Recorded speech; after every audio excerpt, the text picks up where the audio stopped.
of whether you say that or not, regardless of how much time Melly ended up getting, that wouldn't even be the case if he never reached out to Mariah and her mom to begin with from behind that wall. That's why I'm still leaning towards him getting the maximum sentence in this tampering case, because if you ask me, it ain't no way this man been sitting down this long with everything that the state got on him and everything that they done invested in this case, just for them to settle giving him 15 years and call it a day. Melly's witness tampering case is about to kick off in a few weeks, and a few days ago, we saw the state and the defense go head to head in court arguing over what evidence should be allowed in this case and what needs to be thrown out by law. To a lot of people watching from the outside, that court day looked like a big win for Melly. Why? Because one of the biggest things that the state was pushing, the gang enhancement, it didn't stick. And once people heard that, the narrative immediately became, if the gang evidence is out, then the state really doesn't have a case. Some people even saying Melly might only be looking at 10 or 15 years, especially since Terrence Mathis and Borland already did daytime, and without the gang angle, it ain't much to work with. But I want to ask y'all something. How many of y'all believe that? How many people still think that this witness tampering case is the state's strongest play? And if they don't win this one, the murder retrial is basically cooked. Who believe that? Because in my mind, when I look at how Melly even ended up with this witness tampering charge to begin with, I don't just look at what he's charged with. I look at how he brought this charge upon himself. 1,000%. And truth is, this tampering case didn't help Melly at all. If anything, it made everything harder going into the murder retrial. And that's what I want to talk about today, because if there's no murder case to protect, then there's no evidence to tamper with. There's no witnesses to tamper with. Period. That's just common sense. And here's another part that I feel like people keep overlooking too. Melly isn't just charged with murder. Melly is charged with capital murder. I said all that to say this. No matter how people try to spin this situation in this case, what we saw the other day and what's been going on this whole time is a chess move by the state. So instead of throwing everything into one trial and risking the death penalty not sticking in this murder case, they separated the cases. Why? Because even if the state loses the murder retrial, they still can bury Melly with life in his witness tampering case. I hope people been realizing that. I hope y'all been paying attention to that. This is just to the ones who still in high hopes that nothing is gonna happen in this tampering case. Melly didn't get offered no type of deal. Like, he didn't get offered a plea deal like Borland did. So when you hear people say stuff like, the state is reaching with the gang stuff, which me personally, I don't think they are. I feel like they weren't reaching at all when it came to that. It still don't erase the rest of the evidence. Melly was on camera passing notes. It was items found in his cell. It was phone calls made to pressure witnesses. And Mariah and her mom damn near had the SWAT team in the U.S. Marshal looking for them because they were just a no-call, no-show. This girl literally got an ankle monitor on, y'all. So this ain't nothing. I'm just being real, man. And since I'm talking about Mariah, because people keep skipping over this part like it ain't important, they literally had to put an ankle monitor on this girl. And it's only two ways to look at her not showing up, if you're asking me. And I'm gonna explain this as carefully as I can because I don't want to come off being biased at all. So I'm gonna give you two ways that you can look at this. Two. The first way to look at it, with her not showing up to court, it's possible Mariah made up in her mind that she was just gonna hold it down the best way she could for Melly without inserting herself, making things deeper in the case and making it harder on his situation. If that makes sense. Because this is a capital case, this is a capital murder case. So your boyfriend being on trial for allegedly murdering his two best friends, and the state flow narrative like money, jealousy, and everything in between. From a self-preservation standpoint, staying as far away as possible could be the best, smartest move. Not just for your safety though, it's for Melly's too. Because once you officially in the mix, it ain't no undoing it. That's one way to look at it. And honestly, I could understand that perspective to a certain degree. But here's another way to look at it. What if the reason why Mariah has been a no-show this entire time, and the reason Melly was allegedly trying to reach out to her, is because investigators already had exactly what they needed on her, and they had her where they wanted.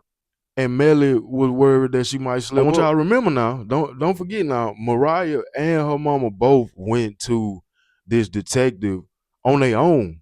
They weren't called in for questioning or no stuff like that. They made statements to this detective in the beginning, giving their truth, giving their statement, they side of what they thought had happened. And next thing you know, fast forward, they walk back everything that they said. The narrative suddenly becomes the detectives was pressuring them and forcing them to say things against their will.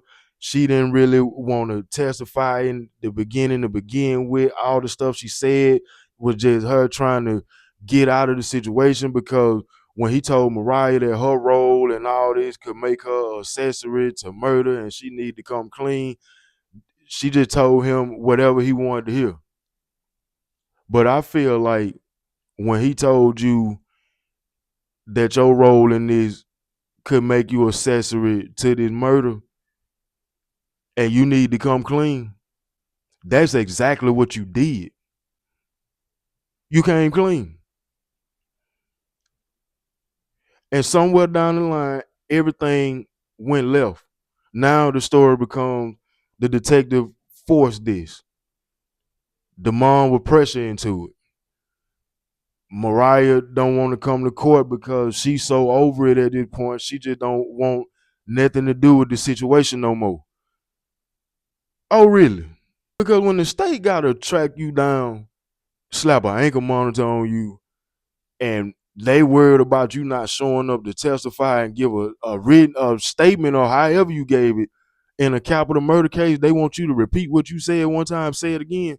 That tells me that this is way deeper than just being tired of it. In closing, man,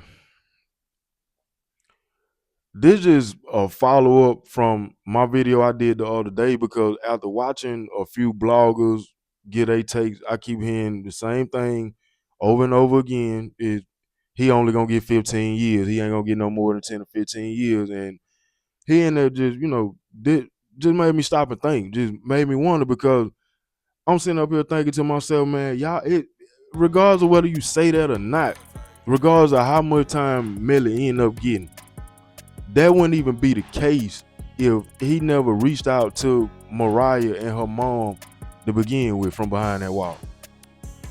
And that's why I'm still leaning towards him getting the maximum sentence in this tampering case, because if you ask me, then it ain't no way this man been sitting down this long with everything that the state got on him and everything that they done invested in this case, just for them to settle giving him 15 years and call it a day. That don't even sound realistic. That don't sound realistic. The things that he did to bring this charge upon himself just further proves what he is allegedly accused of in this other case coming up next year. Because I gave you two reasons of why I feel like if he tampered with anybody, if he made any phone call, what it would have been. But either way it go, that's still, you brought it on yourself. And it's easy for anybody to sit up here and think or say that you was just trying to keep these people away for their safety and yours. I would believe that if they didn't go to the police in the beginning. I really would. If Felicia Holmes and Mariah didn't take it upon themselves to just go sit down with this detective and just pull up on him and just drop some gems on him, give him the scoop, then saying that wouldn't just sound so dumb to me. I'm just talking about me. I listen, if you stay to this point right here, hit the like button, subscribe, because when I make my videos, I'm not sitting up here wasting my time or yours. I want you to listen to what I'm saying, and I hope what I'm saying makes some type of sense. Don't gotta be right. We can debate it in the comments. But don't come over here thinking that I'm trolling. Don't think that I'm coming over here with clickbait content or I'm just looking for attention. I just want to see how this is gonna turn out just like everybody else. But one thing I am doing and what I'm not doing, what I am doing, I'm using my common sense. What I'm not doing is trying to be so lawfully correct to where I'm blind. To hell with what the court do at the end of the day. If he get life, if he don't, if he walk away, I'm still, from a street standpoint, I'm gonna look at this based on what's been said by the family and what the evidence shows, and just gonna come up with my own conclusion. Not gonna, there's not me accusing nobody of nothing, but that just, man, calling a spade. Like, look at this fucking shit. Then you sitting up here, then people saying something like, man, that was he trying to keep it. Like, I feel like shit. If you were trying to keep your people away, it's some type of way that naturally a mother's love would have kicked in. I'm talking about Melly's mama now. If all this stuff just went no BS from the jump, it's like your mom should know you well enough to know, or had been heard enough stuff dealing with this case at the time to know how to maneuver and say certain things for you on the street that needed to be said. Your mama ain't a victim in this case. Neither is she a suspect. But they feel like she helped, allegedly, is part of the cover-up. But you would think that if you sitting down and you ain't got no communication whatsoever to the world, a mother's love will kick in, and if the instinct is, I don't think my son, girlfriend, and his family need to be involved in this, she would have went to them folks herself. But it seemed like everybody that Jamie was talking to, she was trying to help control the narrative for your sake. She wasn't trying to get no Juvie father no real answer. I'm just going what I saw, what I'm seeing. I don't know everything. I don't know these people. I'm just going off what the father has said, what other people tied to this shit has been saying over the years, and what's going on in the cages, what the proof is in the damn. About to crank up. It's about to heat up. I'm so interested to see how this case gonna go, man.